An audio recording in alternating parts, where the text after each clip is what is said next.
नमस्ते दोस्तों, Hindi university channel में आपका स्वागत, अभिनंदन। आप कैसे होंगे? अच्छे होंगे। बिल्कुल। एक बात आपको करनी पड़ेगी। अभी तक ये चैनल 350 पौने 400 के आसपास गया है। मैं ये चाहता हूँ मेरे इस महीने के अंदर अंदर यानी 10 जुलाई तक ये 550, 600, 700 तक चला जाए। सब्सक्राइबर इतने करवा दो, मैं गारंटी से कहता हूं कि आपको मैं निराश नहीं करूंगा। आज मैं जो टॉपिक लेके आया हूं वो ऐसा टॉपिक है जो परीक्षाओं के अंदर अक्सर आता है और हम अक्सर उसमें से प्रश्न सही कर लेते हैं, ऐसा मैं मानता हूं, क्योंकि बहुत सरल टॉपिक है। लेकिन कुछ छोटी छोटी चीजें अगर उसको हम ध्यान में दे देंगे तो आप उसको अच्छे से पढ़ पाएंगे, आप अच्छे से उसको समझ पाएंगे, प्रश्न गलत नहीं करेंगे। संधि को हमने बहुत अच्छे से पढ़ा। संधि और समास दो विषय है। आज हम समास यानी कंपाउंड को पढ़ेंगे। इन दोनों में फर्क क्या है? बहुत सरल रूप से हम उसमें फर्क नहीं कर पाते हैं। बहुत सारे बच्चे समझ नहीं पाते हैं कि संधि इसमें हो रही है तो समास कैसे हो गया, फिर इसको समास ही क्यों कहा गया। अब संधि को आप समझेंगे तो संधि के अंदर दो पद मिलेंगे, यहां भी दो पद मिलते हैं। ध्यान रखना, पद दो ही होंगे, कहीं के 3 पद भी है। संधि के अंदर दो पद मिलते हैं तो ध्वनि में परिवर्तन आता है। ध्वनि में परिवर्तन आता है, वहां दो ध्वनियां मिलती है, यहां दो शब्द मिलते हैं। डिफरेंस, वहां ध्वनियों को निकट ला करके नए शब्द अर्थ देना, यहां नया शब्द अर्थ नया निकलेगा ही नहीं, अर्थ वही होगा जो था। लेकिन किसी बात को बहुत लंबा कहने की अपेक्षा सरल कह देना। जैसे कहते हैं ना, आप किसकी मां के बाप के बेटे हो, सीधा कौन है? भांजी। तो शब्द ही आ गया ना पूरा। अब आप दोनों कहेंगे अर्थ, लेकिन यहां अर्थ पूरा भांजी मैंने कहने पर वो इतना सारा शब्द था ना, प्रोसेस वो बदल गया। समास में बदलेगा नहीं, समास में शब्द वही रहेंगे, कुछ नजदीक आकर के कुछ शब्द वही रहेंगे, उसके अंदर से अलग से कुछ नहीं होगा। दो शब्द आपस में मिलेंगे, संयोग होगा तो कहीं कहीं कुछ शब्द हर्ष हो जाएंगे, कुछ दीर्घ हो जाएंगे, लेकिन शब्दों में बदलाव आएगा, ध्वनि में ज्यादा बदलाव नहीं आएगा। शब्दों की संक्षिप्तता पर जोर दिया जाता है।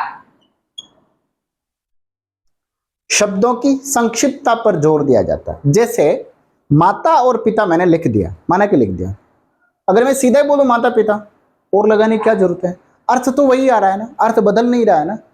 तो बात क्या है, समास की सबसे बड़ी विशेषता है कि शब्दों की संक्षिप्तता पर जोर दिया जाता है, पर अर्थ समान रहता है। अर्थ वैसा रहेगा, बदलेगा नहीं। अगर अर्थ बदलता है तो समास नहीं है, इस बात का ध्यान रखना है।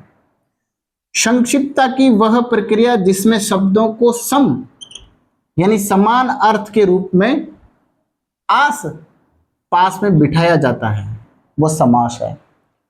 संक्षिप्तता की वह प्रक्रिया जिसमें शब्दों को सम यानी समान अर्थ के रूप में आस यानी पास में बिठाया जाता है और अर्थ समान रहेगा, बदलेगा नहीं, वह समास है। यहां शब्दगत परिवर्तन होता है, ध्वनिगत परिवर्तन ज्यादा नहीं होता। इसके विस्तार को विग्रह कहते हैं। संधि का विलोम शब्द क्या है? विच्छेद। समास का विलोम शब्द क्या है? विग्रह। और विग्रह ठाकुर जी का भी होता है, बहुत ध्यान रखना। विग्रह एक शब्द अनेकार शब्द आओ ना, तब ध्यान रखना। विग्रह ईश्वर का भी होता है, विग्रह समास का भी होता है, यानी विस्तार है पूरा उसका। कहते हैं दो पद होना आवश्यक है, दो पद होना आवश्यक है। और दो पद जब आपस में मिल जाते हैं ना, तो वो पद समस्त पद, समासयुक्त पद या समास पद कहलाते हैं ना। जो समास सामासिक शब्द है उसको इन इन नामों से जाना जाता है। आप समस्त पद देख करके कभी घबरा जाते हो, समस्त पद का अर्थ दोनों पद मिल गए और एक समास बन गया, उसको समस्त पद कहेंगे। समास युक्त पद वही बात है, और समास पद, दोनों अर्थों का आपसी कुछ न कुछ संबंध होगा। दोनों जो पद है उनके अर्थों का आपसी संबंध होगा। जैसे मैंने कह दिया बैलगाड़ी, शब्द लिखा बैलगाड़ी, माना कि क्या लिखा, बैलगाड़ी। अब मैं इसका अर्थ निकाल सकता हूं क्या, बेल पर चलने वाली गाड़ी? नहीं निकाल सकता ना, लेकिन मैंने कहा रेलगाड़ी।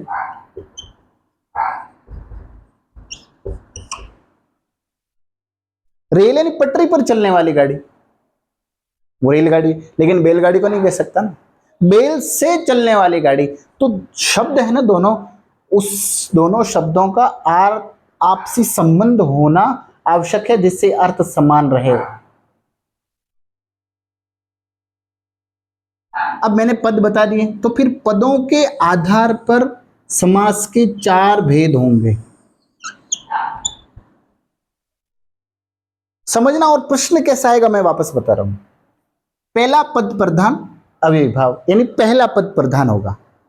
अब प्रधान कैसे होगा, कैसे पता करेंगे? जो पूरा वाक्य है, पूरा शब्द है, वो पहले वाले के आधार पे चलेगा। यथाशक्ति, थार जत्री औकात है। अब शब्द जत्री है, औकात कोई मायने नहीं रखता। जत्री शब्द हरी कई औकात है, औकात ज्यादा नहीं है, कम है। जत्री यानी आवश्यकता अनुसार। तो पद के अनुसार, शब्द के अनुसार दूसरा शब्द चले या पद चले। पद का शब्द मैंने पहले बता दिया, पद क्या है। दूसरा, दूसरे पद के आधार पर दूसरे पद की प्रधानता है, उसको तत्पुरुष समास कहा है। दोनों पद प्रधान है, वो द्वंद्व है। दोनों एक जैसे माता पिता, अब किसको ज्यादा करे किसको कम करे, भाई बहन किसको ज्यादा करे किसको कम करे। और कोई पद प्रधान नहीं, अन्य पद प्रधान होता, उसको बहुब्रीहि कहते हैं। अब प्रश्न आया, पद के आधार पर समास के भेद है। सीईटी वालों सुनना, समास के भेद है 4। प्रश्न आया, समास के कितने भेद हैं? 6। बात समझ रहे हो? समास कितने हैं? 6। कुछ 5 बताते हैं, कर्मधारय नहीं जोड़। तो दूसरा पद प्रधान वाले कितने हैं? 3 हैं, तत्पुरुष, कर्मधारय और द्विगु। बात समझ रहे हो? कितने समास है? 6। 5 नहीं करना है, 4 भी नहीं करना है, सीधा सीधा ध्यान रखना। पद के आधार पर कितने? 4, 5 और 6 नहीं करना है। क्लियर? चौथा शब्द, उन्हीं शब्दों का प्रयोग करना है जो समास में आए हैं। बहुत महत्वपूर्ण बात है, बहुत महत्वपूर्ण बात है, बहुत अच्छी बात बताई। ये विशेषता है।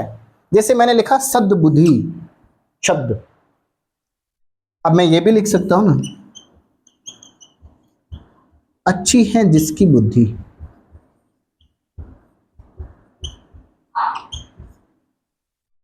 लिख सकता हूं ना, सद्बुद्धि, अच्छी बुद्धि। समास विग्रह गलत हो जाएगा। जैसे शब्द है शरणागत, शरण को आगत। अब मैं इसमें नहीं लिख सकता शरण को, शरण में आया हुआ नहीं लिख सकता, शरण को आगत शब्द होगा, क्योंकि जो शब्द इसके अंदर आए हैं वो आपस में मिले हैं। शब्द बदलना नहीं है आपको, ये बहुत ध्यान रखना। सब सर्वाधिक गलतियां इसमें होती है, हम मात खा जाते हैं। तो यहां क्या लिखेंगे? सत है जो बुद्धि, अच्छी है जिसकी बुद्धि नहीं लिख सकते आप। यानी इस विशेषता को ध्यान रखेंगे तो आपका एक भी समास का विग्रह गलत नहीं होगा, ये मेरी गारंटी है। अगला हम पढ़ते हैं अव्ययीभाव समास।